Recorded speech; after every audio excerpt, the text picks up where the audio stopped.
la France. Et le cas du Burkina est exceptionnel dans ses colonies en Afrique de l'Ouest. Et pourquoi je dis cela? Parce que vous savez que le Burkina Faso a eu une histoire exceptionnelle dans les colonies françaises, en ce sens qu'en 1932, on a créé la colonie en 1919 et en 1932, la colonie a été disloquée pour être partagée entre le Niger, le Mali et la Côte d'Ivoire. Et qu'est-ce qui se cachait derrière ce partage? C'est parce que le territoire était très riche, donc il fallait diviser ça pour en faire des réserves.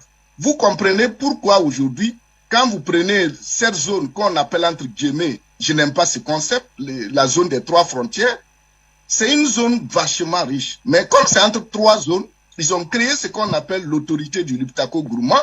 Le siège se trouve à Ouagadougou, non loin du rond-point des Nations Unies, sur l'avenue Kwame Nkrumah. Et cette autorité de Liptako-Gourma, c'est pour voir comment ils vont exploiter ces richesses qui se situent entre 3 pays. Donc voici d'abord cette histoire exceptionnelle du Burkina Faso. Maintenant, en 1932, quand ils ont disloqué le pays, ils ont avancé les raisons selon lesquelles le pays est pauvre, il n'y a rien, ainsi de suite. Mais la France, du point de vue colonial, a connu et reconnaît et a très peur du Burkina parce que la colonisation de la Haute-Volta du Burkina Faso les a beaucoup coûté cher. Et qu'est-ce qui s'est passé? Quand vous prenez, par exemple, vous lisez Jean Ferrand Cambou, Peuple voltaïque et conquête coloniale, vous allez vous rendre compte que la France ne peut pas du tout venir au Burkina comme il veut. Je vais vous dire pourquoi. Quand vous lisez le lieutenant-colonel Koulibaly Céleste, qui a écrit La guerre du Bani Volta, parce qu'en 1915, bien avant ça, le peuple boit. Le peuple bois, c'est le peuple dont est issu Nazi Boni. C'est lui-là qui a écrit le roman Le crépuscule des temps anciens, pour parler de la révolte de son peuple pendant la période coloniale. Parce que le peuple s'était révolté du fait que la France recrutait les gens pour la Première Guerre mondiale et le recrutement vidait les villages des jeunes. Et c'est comme ça est partie la révolte. Et ça va être une guerre. Ça va être une guerre et c'est de ça Nazi Boni parle dans Crépuscule des temps anciens. Lequel Nazi Boni était un indépendantiste, c'est-à-dire ceux-là qui vont militer pour l'indépendance. Et grâce à son leadership, à son courage, la Fédération du Mali avait décidé de faire de Bobo Dioulasso la capitale de la Fédération du Mali. Parce que Nazi Boni était vraiment un fédéraliste. Et quand il va planter le drapeau de la Fédération du Mali à Dédougou, Maurice Yameogo va lui promettre la gloire du martyr. Vous comprendrez pourquoi Nazi Boni a été exilé et il n'a pas vu prononcer l'indépendance de la Haute-Volta. Donc, qu'est-ce qui va se passer? La France qui a vu cette période coloniale très difficile, dans le plateau Mossi, qu'ils ont appelé l'Est, le plateau Mossi, c'est vrai qu'il y a eu de la résistance, mais il y a eu des problèmes aussi. La France a été très cruelle au plateau Mossi parce que la résistance dans les zones de Kaya, de Yako, c'est pas pour rien aujourd'hui à Kaya, vous voyez ce qui se passe. La colonne voulait chanoine qui a colonisé, qui a conquis cette zone, a tué, quand les cadavres qu'ils ont tués, les cadavres des populations ont été mélangés avec des animaux préparés pour donner à la population à manger. La France a fait ça au plateau Mossi. La France a cuisiné les cadavres des populations qu'il a donné à manger aux populations, aux femmes et aux enfants, parce que c'est pour faire mal. Maintenant, quand vous prenez une zone comme le pays Lobi, les chercheurs français eux-mêmes sont clairs. Ça n'a jamais été conquéri militairement, parce que Samori n'a pas pu conquérir le pays Lobi. Les Français aussi n'ont pas pu conquérir le pays Lobi. Et pour vous dire que quand la France se plaint aujourd'hui à dire que non, c'est des malades, c'est pas vrai. La France a toujours protégé la zone parce que pendant la période coloniale, la France se plaignait du fait qu'il y avait les Anglais progressaient dans ce qu'on appelle aujourd'hui le territoire. Et c'est un accord qu'on appelle accord franco-britannique qui a cédé le pays Lobi. Et on va diviser le pays Lobi à travers le fleuve Mouhoun, qu'on va faire de la frontière naturelle entre le Ghana et le Burkina Faso. Et c'est pourquoi, quand on appelle le Ghana Gold Coast, la Côte de l'Or, vous allez vous rendre compte que quand le Burkina voulait créer le bureau BUMIGER, bureau des mines et de la géologie au Burkina, La France va s'opposer parce que la France faisait croire que la Haute-Volta, le Burkina Faso est très pauvre. Mais les géologues et les chercheurs burkinabés vont dire non. Quand on regarde les plaques tectoniques du Ghana, du Mali et du Niger, c'est la même zone géologique. Comment se fait-il qu'il y ait toutes ces richesses-là dans les autres pays? Au Burkina, il n'y en a pas. Et ils ont forcé à mettre en place le Niger. Donc, à l'intérieur, après la colonisation, la France va s'appuyer sur le roi de Ouagadougou pour dire que non, le peuple Mossi est plus accommodant, c'est pas comme les autres de l'Ouest. Il faut que les pouvoirs politiques leur reviennent et il faut qu'il s'assoie une monarchie constitutionnelle. Et c'est ainsi que, après la mort de Daniel Wenzen Coulibaly, parce que la France a combattu Daniel Wenzen Coulibaly, l'église catholique aussi, on les accusait de communistes.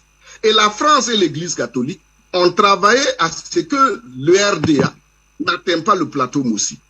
Donc voilà pourquoi quand Daniel Wenzen Coulibaly est mort, en 1958, quand il s'est agi d'écrire la constitution du Burkina, la France avait à sa tête, en sourdine, le colonel Chevreau, chef du régiment français de Ouagadougou, très proche des officiers putschistes d'Alger.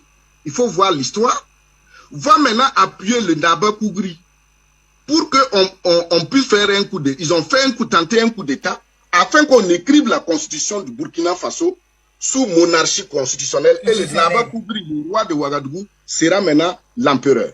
Et en ce moment, la France maintenant va avoir un empire. Mais ce qui va se passer, Maurice Yameogo va mater cette rébellion et le coup d'État a échoué. Quand le coup d'État a échoué, c'est à partir de ce moment, quand on allait aux indépendances, Maurice Yameogo va dire non à l'installation d'une base militaire française au Burkina Faso. Voilà comment est partie la résistance et voilà comment se présente. Donc Maurice Yameogo, depuis les indépendances, a dit non que la France, les militaires français n'ont pas quitté le territoire. Parce que s'ils restent, ils vont toujours faire des coups d'État.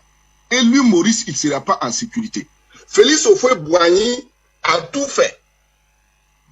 Et Maurice Yameogo a refusé. Donc, c'est comme ça que la France a quitté. Ils étaient basés dans l'actuel camp à Bobo-Dioulasso qu'on appelle camp Wenzen Coulibaly. Et en allant, ils ont détruit du matériel militaire parce qu'ils ne voulaient pas les laisser au pays. Et maintenant, après Maurice Yameogo, la France n'avait plus intérêt, ne pouvait même plus venir se positionner au Burkina, même s'il a des coopérants militaires au niveau du ministère de la Défense et à l'état-major. Maintenant, la France va revenir au Burkina après quand Blaise Compaoré va prendre le pouvoir. D'abord, vous savez, avec l'opération Djinn, comment le Burkina a appuyé Charles Taylor, et vous savez, vous rappelez que le général Timothée Chelpidi, qui commandait les troupes ECOMOG, n'avait pas compris comment une troupe sahélienne peut détruire des bateaux sur mer. Parce que le Burkina, les soldats burkinabés étaient tellement efficaces. Et c'est Blaise Compaoré qu'on va utiliser comme bras armé pour prendre le pouvoir pour Charles Taylor. Après Charles Taylor, la même armée française va commencer à partir des années 90 à soutenir Blaise Compaoré pour qu'il puisse appuyer ceux-là qu'on appelle aujourd'hui l'Azawad, les Hagues et autres. C'est à partir du Burkina que tout se faisait. Et en 1995, et j'ouvre une parenthèse pour dire aujourd'hui, ceux qui sont là aujourd'hui, qui pensent soutenir Roch-Marc Christian Kaboré, comme quoi il n'a rien fait. En ce temps-là, Roch-Marc Christian Kaboré était le premier ministre de Blaise Compaoré. Il a été premier ministre, voilà, de Blaise Compaoré de 1994 à 1996. Et c'est le même Roch-Marc Christian Kaboré qui a conduit les dévaluations du franc CFA. Vous voyez. Donc, en 1995, le président Alpha Oumar Konaré a fait une visite à Blaise Compaoré avec une forte délégation. En son temps, le même Diokounda Traoré était ministre de la Défense. Une forte délégation militaire. Et Alpha Oumar Konaré a voulu négocier avec Blaise Compaoré pour qu'il arrête d'agresser le Mali. Et en son temps, si vous lisez l'Indépendant, les écrits de Norbert Zongo, du journal de Norbert Zongo, vous allez voir comme si c'était hier. Alpha Oumar Konaré a dit à Blaise Compaoré, en ce moment, l'Afrique venait de sortir fraîchement de la question rwandaise. Alpha Oumar Konaré a dit à Blaise Compaoré, souviens-toi du Rwanda. Les Occidentaux, ils viennent nous mettre en conflit. Quand ça chauffe, ils prennent les ressortissants, ils nous laissent dans le feu. Donc, Alpha Oumar Konaré a tout fait, mais Blaise Compaoré n'a pas écouté. Il a soutenu la rébellion malienne. Et maintenant, on a continué. Et qu'est-ce qui va se passer dans les années 2000, quand la France a commencé à organiser ce qu'on appelle aujourd'hui terrorisme? Moi, je ne suis pas d'accord avec le concept de terrorisme et de djihadisme. Ça n'existe pas. C'est des guerres impérialistes, c'est des guerres esclavagistes. Relisez les cours d'histoire sur l'esclavage et la colonisation. C'est comme ça que les Occidentaux ont pénétré en Afrique avec des justificatifs. On apporte la civilisation, on apporte la religion. Aujourd'hui, ils viennent lutter contre le terrorisme. Voilà des concepts, des choses qu'ils créent pour venir intervenir légalement. De façon, voilà. Maintenant, à partir des années 2000, la même France va venir armer Blaise Compaoré. Et la base française se trouve à Cambouensin, à quelques kilomètres de Ouagadougou. Et c'est à partir de là-bas, et la France a occupé la base aérienne burkinabé 511. Et à Ouagadougou, tout le monde voyait comment les convois français quittaient la base aérienne 511 pour aller transporter du matériel pour envoyer à Cambouensin et envoyer au Mali. C'est la presse burkinabé, je dis bien c'est la presse burkinabé, qui a forcé le gouvernement de Blaise Compaoré lui-même, à dire mais on ne comprend pas que font ces soldats français sur les territoires. Et c'est à ce moment que Blaise Compaoré a fait sortir un de ses ministres, je crois que c'est le ministre Jérôme Bouma en son temps, qui est sorti expliquer qu'effectivement, il y a une base d'unité d'élite française basée à Cambouensin pour des opérations au Mali. Si vous relisez la presse burkinabé dans les années, vous allez voir ça. Et c'est comme ça que, ouvertement, le Burkina, en son temps, ça n'allait pas entre le Burkina et le Mali. C'est à partir encore de cette base-là, quand il va s'agir de déstabiliser la Côte d'Ivoire, la France va venir renforcer toutes ses positions et ils vont attaquer maintenant la Côte d'Ivoire. Chez moi, à Gawa, au sud du Burkina, on voyait comment ces convois passaient. À partir de 18 h, on coupe le courant. Et si vous allez sur l'axe, la voie nationale numéro 11, l'axe Gawa-Kamti, frontière de Côte d'Ivoire, si vous vous arrêtez là-bas, vous voyez comment ces camions militaires là passaient. C'est exactement la même chose que Rock fait aujourd'hui quand il coupe l'Internet, parce que tout simplement, le Drian est sorti dire qu'ils ont dit à Rock de régler le problème. Et seulement le gouvernement burkinabé commence à communiquer sur la question. Tout à fait. Donc, vous voyez aujourd'hui comment les choses s'enchaînent. Donc, c'est à partir de cette base française-là que maintenant, le Burkina va soutenir et attaquer le Mali. Maintenant, aujourd'hui, toutes ces manifestations des populations, ça ne veut pas dire que les gens, c'est aujourd'hui les gens ont commencé. C'est Blaise Compaoré qui a ramené et Roch-Marc Christian Kaboré, ce sont eux qui ont ramené la France installée au Burkina militairement. Voilà. Donc aujourd'hui, quand la population manifeste, il faut voir le déclic. Le déclic est parti de Bobo Dioulasso.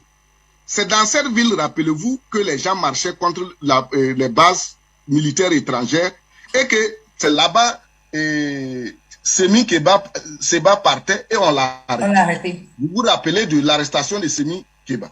C'est toujours au niveau de la même ville. Rappelez-vous encore que c'est à partir de cette même ville, quand Djenguéré a fait le coup d'État en 2015, quand Jean de Gaulle est sorti, directement au camp. C'est la plus grande base, le plus grand camp au Burkina. Il n'y a pas un soldat burkinabé qui n'est pas passé par le camp Wenzin. Ils sont allés au camp Wenzin, ils ont dit aux militaires, si vous ne voulez pas monter, déloger Djenguéré, donnez-nous les armes. C'est en ce moment les jeunes officiers se sont levés et ils ont commencé maintenant à prendre position sur Ouagadougou. Et finalement, toute l'armée s'est réunie autour de Ouagadougou et Djenguéré a fui, il a abdiqué. Aujourd'hui, ce qui se passe, quand on dit que l'armée française, les gens n'en veulent pas, même l'armée burkinabé même n'en veut pas. L'armée burkinabé ne veut pas de l'armée française, ni d'aucune présence militaire extérieure. Donc, l'armée n'a pas un coup d'État à Kaboré, dit c'est bien fait. Tout ce qui se passe, les gens disent que non, l'armée, on commence à dénigrer l'armée burkinabé, ou on dit non, pourquoi l'armée... Non, c'est notre président. On n'a pas un président ni patriote, ni même président qui aime son pays. Il connaît tous les dossiers, il a les mains liées. Ce qu'il pouvait faire, c'est de démissionner dès qu'il a fini son premier mandat. Mais il a voulu continuer. Qu'est-ce qui fait que aujourd'hui, on peut pas aborder cette autre... On va aborder, monsieur Bidounté,